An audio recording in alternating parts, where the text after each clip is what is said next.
Wednesday. I hope you're doing well. I'm just waiting for some people to settle in to get notification that I am live. So I hope you're doing well. It is Wednesday. I just had my parents come in for a visit.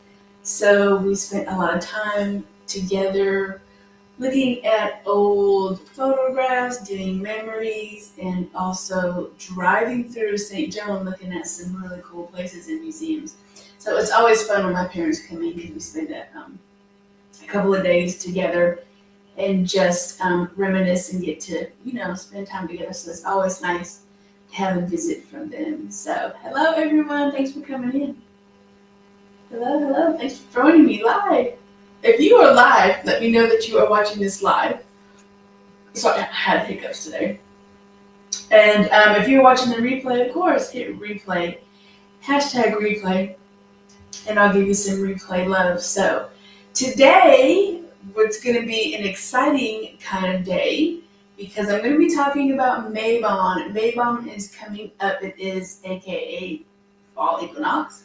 If you don't celebrate the Wheel of the Year, which I celebrate the Wheel of the Year, so I am super excited about Mabon coming up because that means that things are turning and that means that we are going to move into the fall weather, and then eventually after that we get to go into Samhain. So you should be feeling an energy shift. You should be feeling a shift in your direction of where you want to go. You should be feeling more excited, more because we are now going to start during the season of the witch. So it's with Mabon that is coming up.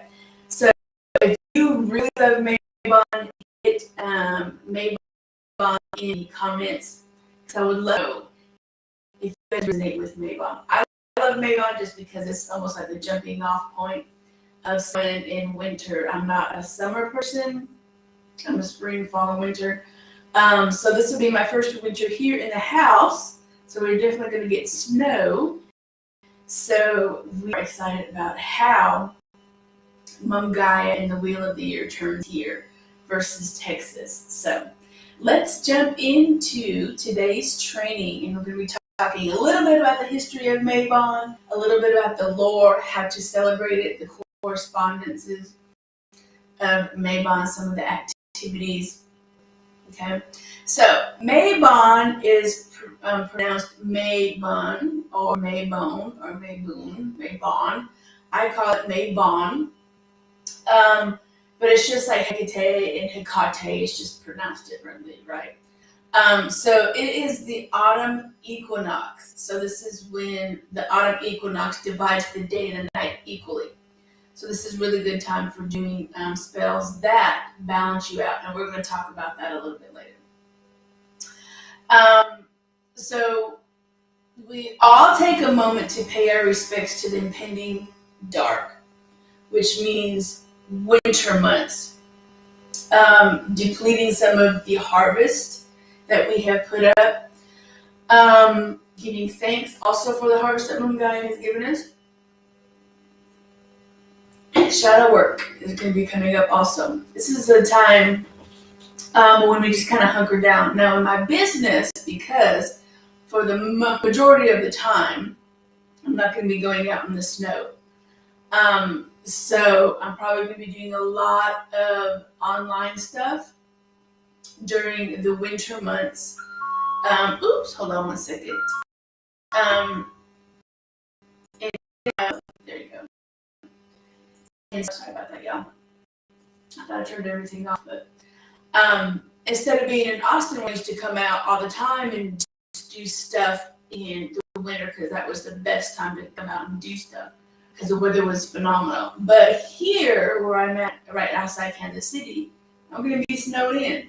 So I'm planning on, in my business and I'm planning on my personal, what I'm going to be doing when I'm snowed in. So I'm going to be doing a lot of reflection. I'm going to be doing a lot of organizing, a lot of cleaning out, a lot of working in the basement as far as products and getting things out. So it's going to be a lot of internal stuff for me. And it should be for you too. So we also give thanks to the waning sunlight. Okay, so we want to say goodbye to the sunlight, and we want to welcome the dark. So as we store our harvest for this year's crops, we want to give thanks to Gaia for giving us a bountiful harvest. So the Druids call this celebration Mabon, and I'm horrible with Gaelic, so I'm going to butcher it, but it's MEA''N. It's the honor of the green man and the god of the forest, and offering libations to the tree. Now we have, I think it's an oak ash tree in the front of the house. So that's where I do most of my offerings.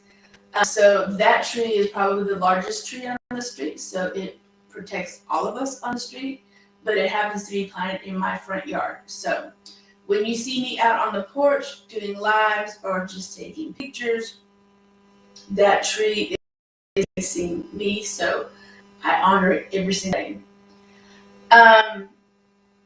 So offering of ciders and wines, herbs, fertilizers are appropriate at this time too. And if you're doing a garden, which I am doing a moon garden, and I garden according to the moon, and I should drop that in there later on. This is a time when you should be fertilizing or tilling some of your garden in order to fertilize it for the spring harvest. So we're planting, we're fertilizing, right? We're planning for a harvest for the spring. So we can celebrate the aging goddess as she passes from mother to crone, and her consort, the god, as he prepares for death and rebirth. Various other names for the lesser Wiccan Sabbath are the Second Harvest Festival, Wine Harvest, Feast of Avalon, Equinonzo de Autunno, which is Estrella. If anybody is familiar with Estrella, Estrella is Italian witchcraft. So Alban Elfid or Cornucopia. So it's about winter findings, spans a period of time from the Sabbath to October 15th, winter's night, which is the Norse New Year. So the witch's New Year is October 31st. It looks like at this festival to where all of your finery, this is like one of the high holidays, right? Equinoxes are always a high holiday.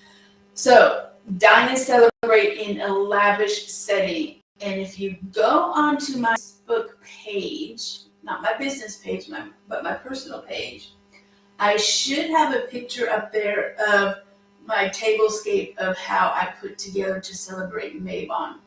Now what I am going to do is I'm going to go in the yard. Sorry, y'all. And I'm going to pick and harvest a bunch of acorns. And put that on my tablescape, so, right? Exactly. Hold on one second. Right. Oh, I'm completely coughing today, y'all. So, we're going to be doing that. Sorry about that. So, it's about lavish setting. It's about bringing out your finest bread that you've been baking, the finest meats, the finest that you've been saving, and you just lavishly come together and celebrate this.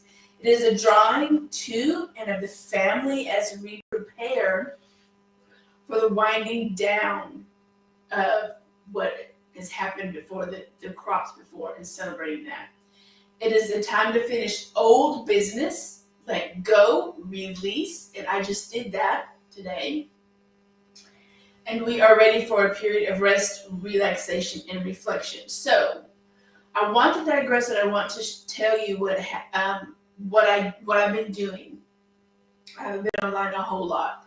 Is because I have been planning on what I want to do in my business for the next year. who I want to bring in, what coach I want to work with, what coach I don't want to work with for the new year. What do I want to release? What energy do I not want to? So there's a couple of coaches I had to let go because I felt that my business is taking more of a presence in person in my community than it is online. So although I'll be here online, it's more of a mix. So my community has really come together here and is really asking me to show up in person more than online. So I've had to let some online business coaches go. The ones that I didn't feel I resonated with. And that's what you guys should be doing in your business, your personal life, your relationships. This is a time to take inventory and setting standards and setting clear boundaries of what you want to create in your life. Okay? So let's look at some activities that we can do to celebrate Mabon, because everybody's like, Madam Z, I'm just crazy busy.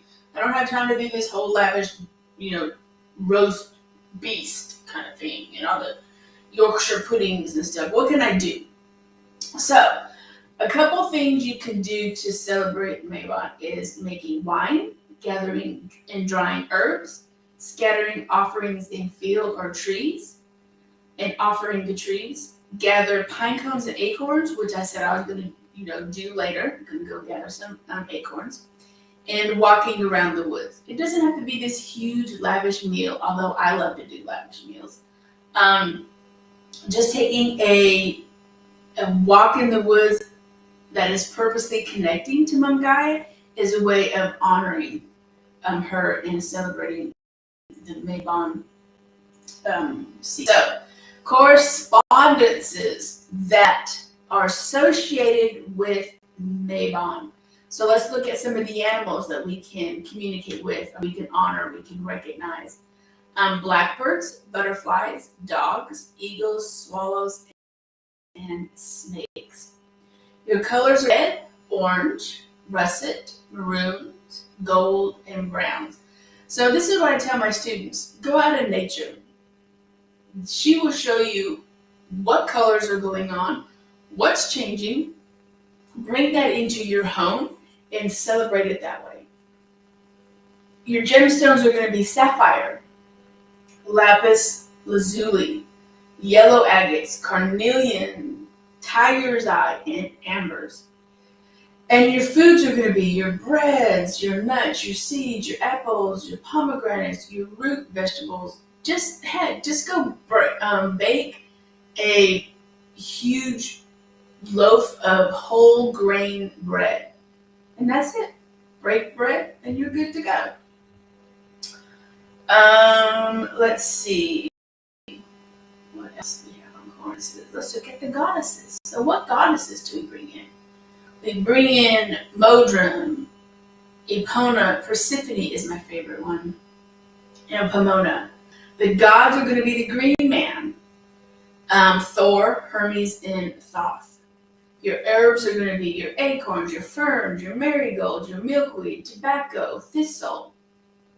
And your incense is going to be benzoin, myrrh, and sage. And everybody has sage, right? So,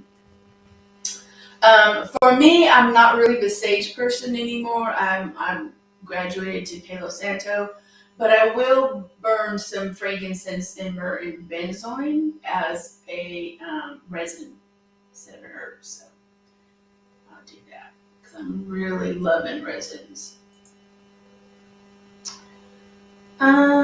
So your oils. So a lot of you are into essential oils, and a lot of you are like, Madam Z, what do I use for my essential oils? How can I anoint my altar? How can I anoint myself or my magical tools? If I'm doing a Mabon ritual, what oils should I be using? Okay. So for oils, you should be using rosemary, apple, almonds, chamomile, frankincense, patchouli, cinnamon. If you want to do an Mabon simmer pot on the back of your stove with moon water and put all these essential oils or herbs in there and just have that simmer throughout the day, that is a really easy way to bring in the energy of Mabon, and that's what I usually do too. So let's talk about spells. Everybody here is a spell junkie. I'm a spell junkie. Spells you want to do are protection, prosperity, security, self-confidence, harmony, and balance. Your symbolisms are going to be any of your wines, your grapes, your gourds, your harvest, your balance, yin and yang, male and female, apples, grains, acorns, seeds, so much stuff that and cornucopias, I have a hard time with that word, and horns. Okay. So pumpkins and gourds, and so there's so many different ways of doing Mabon and celebrating Wheel of the Year. So I hope this has helped you to get started in celebrating your Mabon Wheel of the Year. Fall equinox is coming up. This is just a small thing that we talk about in the Witches Academy. So Witches Academy is open for new students. If you feel you want more support, but you can't commit to a 1-hour Zoom session where we sit down, I do have a couple of spots open for my VOXER coaching. Fits into super busy witches. You get coaching on the go, pretty much. So I have a couple of spots there. And I'll put the link to join both of these, either the VOXER support or get in the Witchy Academy. It's $47 a month. And my VOXER support is $97 a month. 3-month commitment on that. So get inside. Let me help you create the magic. Get support from the people that are doing the same thing that you're doing, that are witching. And let's get you moving. This is a great time to start, right? Setting your intentions for the new year. All right, everyone. Witch on, and we will see you in the next training. Bye.